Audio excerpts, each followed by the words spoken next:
भूर्भुवः स्वः तत्सवितुर्वरेण्यं भर्गो देवस्य धीमहि धियो यो नः प्रचोदयात्।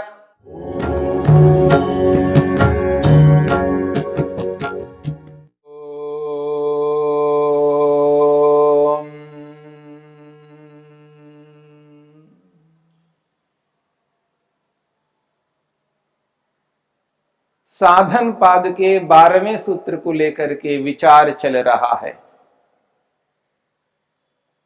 क्लेश मूलः कर्माशयो दृष्ट अदृष्ट जन्म वेदनीयः। पुण्य कर्माशय और पाप कर्माशय। जब व्यक्ति पुण्य कर्माशयों को बढ़ाता है, पुण्य कर्माशय को जैसे ही वो वृद्ध करता है, उन्नत करता है और ऐसे ऐसे कर्म करता है जिनका फल शीघ्र प्राप्त होता है, उसका उदाहरण महर्षि वेदव्यास ने दिया है नंदीश्वर कुमार का। जो मनुष्यता को उसने त्याग किया और देवत्व को प्राप्त किया है, मनुष्यपन को उसने त्यागा है और देवपन को प्राप्त किया है, उसके पुण्य कर्मों के फलस्वरूप ऐसा हुआ है। और आज भी कोई ऐसा व्यक्ति कोई विरला होता है, करता हुआ दिखता है।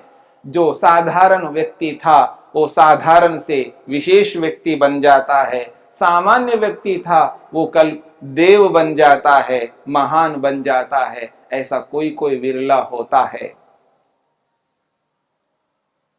यदि व्यक्ति पुण्य कर्माशय को बढ़ाता नहीं है तो समझ लेना वह व्यक्ति पाप कर्माशय को बढ़ाता है। महर्षि वेदव्यास कहते हैं कि जब व्यक्ति तीव्र क्लेश से युक्त होता है, यानी अविद्या, अस्मिता, राग, द्वेष, अभिनिवेश से युक्त होता है और तीव्रता से युक्त होता है, उदार की स्थिति ऐसी होती है, अत्यंत तीव्रता होती है।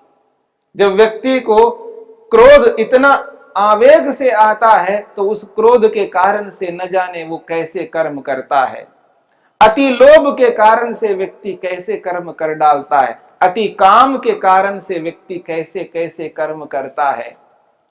चाहे वो काम की अधिकता हो, लोभ की अधिकता हो, मोह की अधिकता हो या क्रोध की अधिकता हो, जब तीव्रता से इन क्लेशों से युक्त होता है तो व्यक्ति ऐसे लोगों को दुखी करता है जो पहले से ही भयभीत है, भयग्रस्त है। ऐसे भयग्रस्त लोगों को और दुख देने लगते हैं।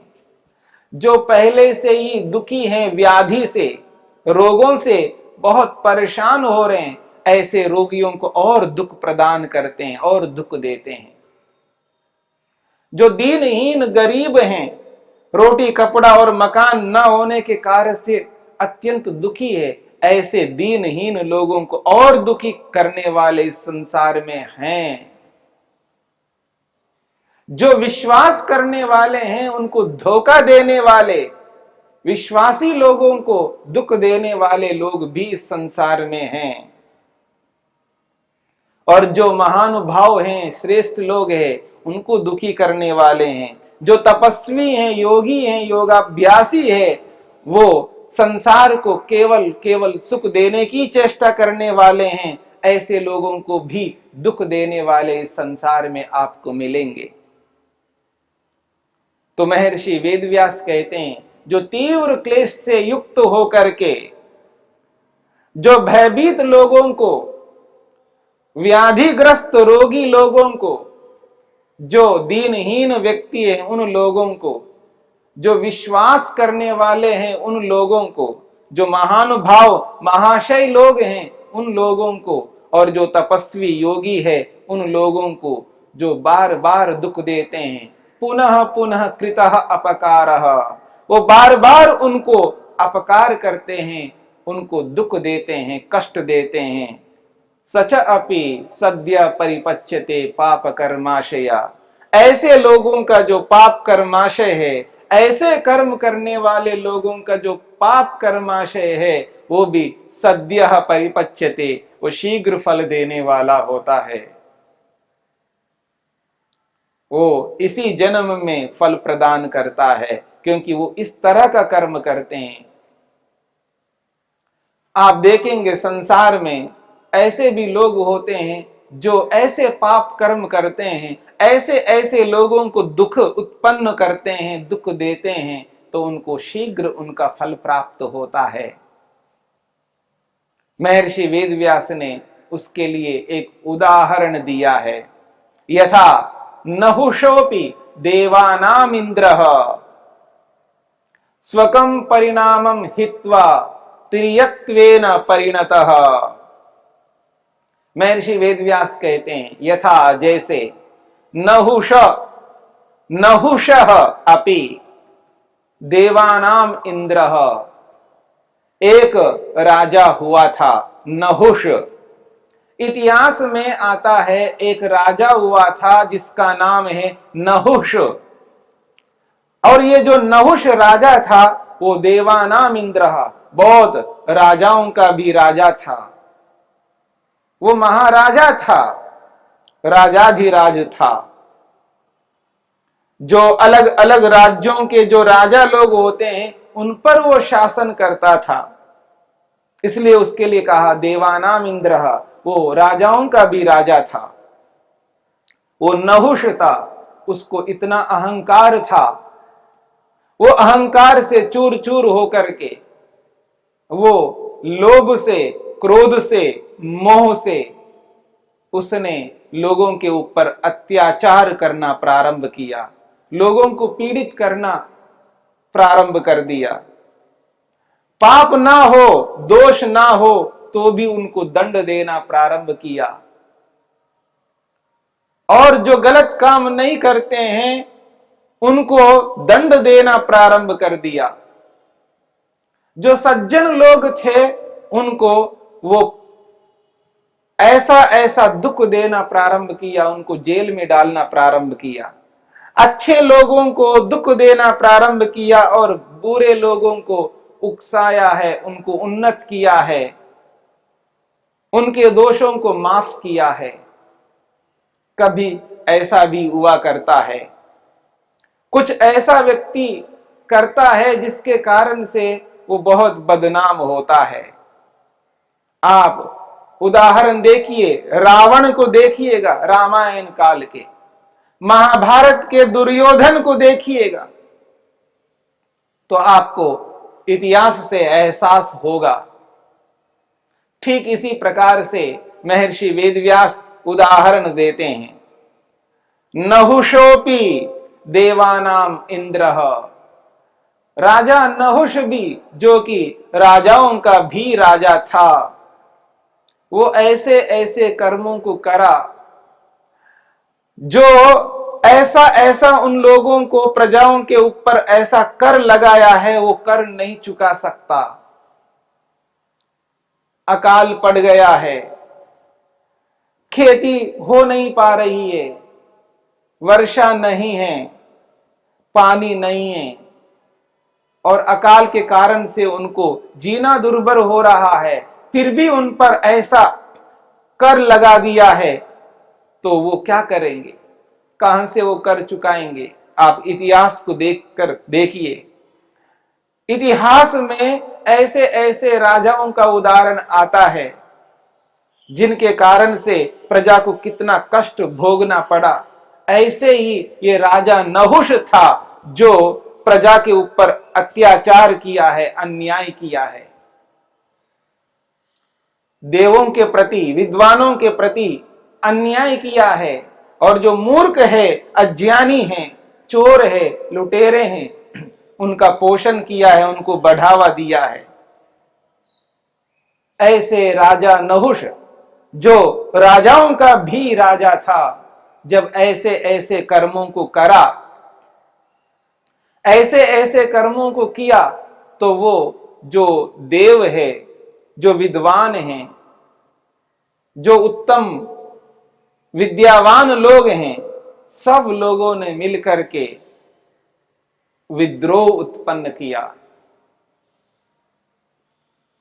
और विद्रोह उत्पन्न करके अपने हक के लिए लड़ करके उस राजा को दंड दिया है और उसके राज्य से उसको च्युत कर दिया है और उसको ऐसा बना दिया है वो अत्यंत निकृष्टता को प्राप्त हो गया है। अब वो देव नहीं रहा, वो राजा नहीं रहा, अब वो साधारण निकृष्ट व्यक्ति हो गया है। जब व्यक्ति अपने अधिकार को प्राप्त करने के लिए उद्यम होता है तब देखना अनधिकारी व्यक्ति का क्या हाल होता है। ऐसा ही उस राजा का हुआ था। इसलिए महर्षि वेदव्यास कहते हैं, यथा नहुषोपि देवानाम इंद्रः, वो राजाओं का भी राजा था। स्वकम परिणामम हित्वा, वो अपना राजापन को, अपना राजाधिराजापन को उसने त्याग कर दिया, उसको त्याग करना पड़ेगा, नहीं करता तो छीन लिया गया था। स्वकम परिणामम इत्वा तिर्यक्त्वेन परिणतः, वो तिर्यक यानी अत्यंत नीच मनुष्य, निकृष्ट मनुष्यता को उसने प्राप्त किया है और निकृष्ट कहलाया और मरते दम तक वो निकृष्ट बना रहा।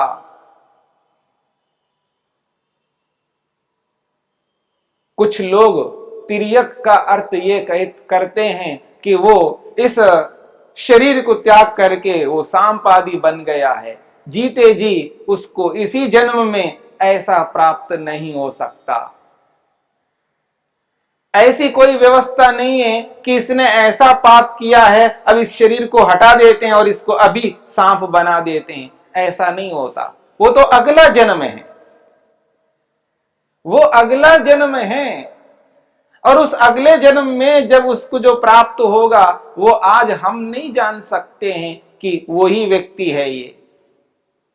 जैसे आज जो कोई उत्पन्न होकर के हमारे सामने आता है, हमें ये पता नहीं रहता है कि ये जो आदमी, ये मनुष्य जो उत्पन्न होकर के आया है ये कौन था और किन कर्मों के फलस्वरूप ये ऐसा आया है, हमें पता नहीं रहता है।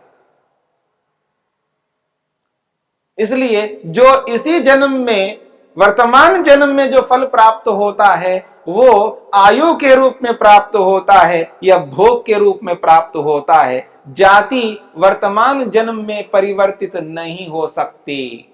मेरी बात को समझने का प्रयत्न करना।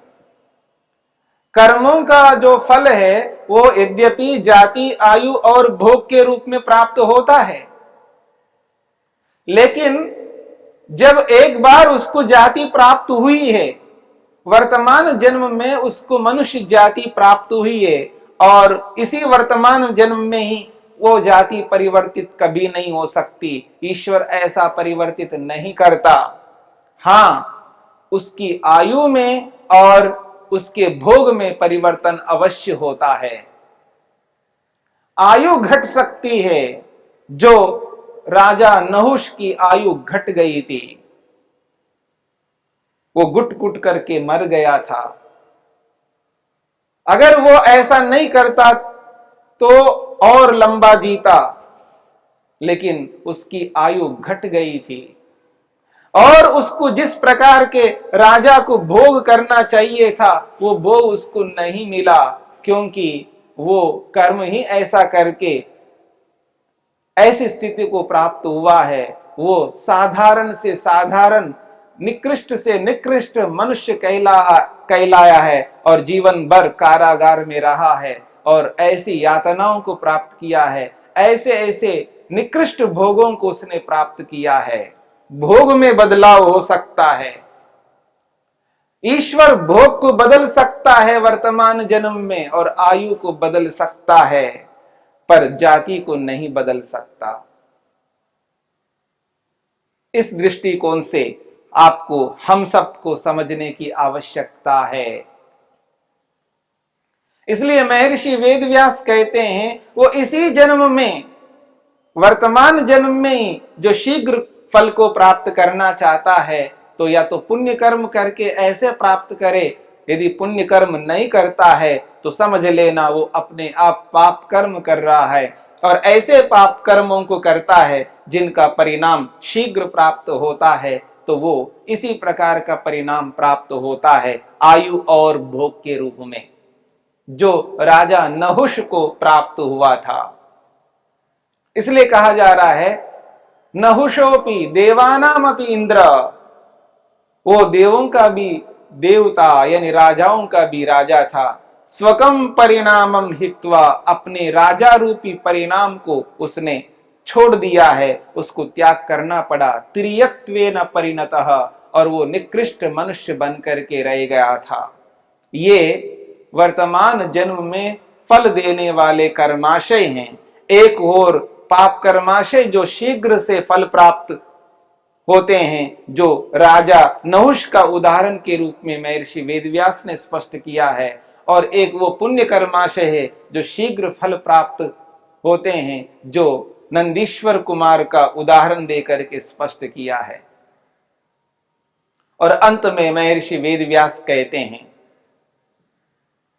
तत्र नारकानाम नास्ति दृष्ट जन्म वेदनीय कर्माशय, जो नारका नाम ऐसे ऐसे घृणित कर्म करते हैं, ऐसे ऐसे और घृणित कर्म करते हैं, ऐसे लोगों को इस जन्म में उनको फल नहीं मिलेगा, उनको तो अगले जन्म में ही ऐसी योनि मिलेगी, ऐसी जाति मिलेगी, चाहे वो पशु जाति हो, चाहे पक्षी जाति हो, या तिर्यक ऐसे कीड़े मकोड़ों वाली जाति हो, ऐसी जाति को प्राप्त वो कर सकते हैं जो निकृष्ट कर्म करने वाले हैं। उनको इस जन्म में वो जाति प्राप्त नहीं हो सकती। इसलिए कहा है तत्र नारका नाम नास्ति दृष्ट जन्म वेदनीय कर्माशय, जो अत्यंत घृणित कर्म करते हैं, उन घृणित कर्मों का फल इस जन्म में कभी प्राप्त नहीं हो सकता, वो बहुत अधिक घृणित होता है। और ऐसा ही एक और बात कह रहे हैं महर्षि वेदव्यास, वो कहते हैं क्षीण क्लेशानाम अपि नास्ति अदृष्ट जन्म वेदनीय कर्माशया। एक बहुत बड़ी बात कही जा रही है। महर्षि वेदव्यास कहते हैं जिसने क्लेशों को नष्ट कर दिया है, क्लेशों को समाप्त कर दिया है, फिर भी वो तो कर्म तो करेगा, वो कर्म तो निष्काम कर्म होते हैं। ऐसे जो कर्माशय है वो नास्ति अदृष्ट जन्म वेदनीय, उसको अगला जन्म प्राप्त नहीं हो सकता। जैसे नारकीय कर्मों को करता है तो इस जन्म में उसको फल प्राप्त नहीं होते हैं, ऐसे ही जो क्लेशों को नष्ट करके जो कर्म करते हैं, बिना क्लेश के कर्म करते हैं, उनको अगले जन्म नहीं मिलते हैं, अगला जन्म उनको प्राप्त नहीं होता है, वो सीधा मुक्त होते हैं, मोक्ष को प्राप्त होते हैं। इस बात को समझने की चेष्टा हम सब योगाभ्यासियों को करना है, और इस बात को समझ करके, इसको अपना करके हमें वैसे कर्मों को करना है जिससे हमारे पुण्य बने, और एक दिन आ जाए कि ये क्लेश नष्ट हो जाए और निष्काम कर्म कर सके।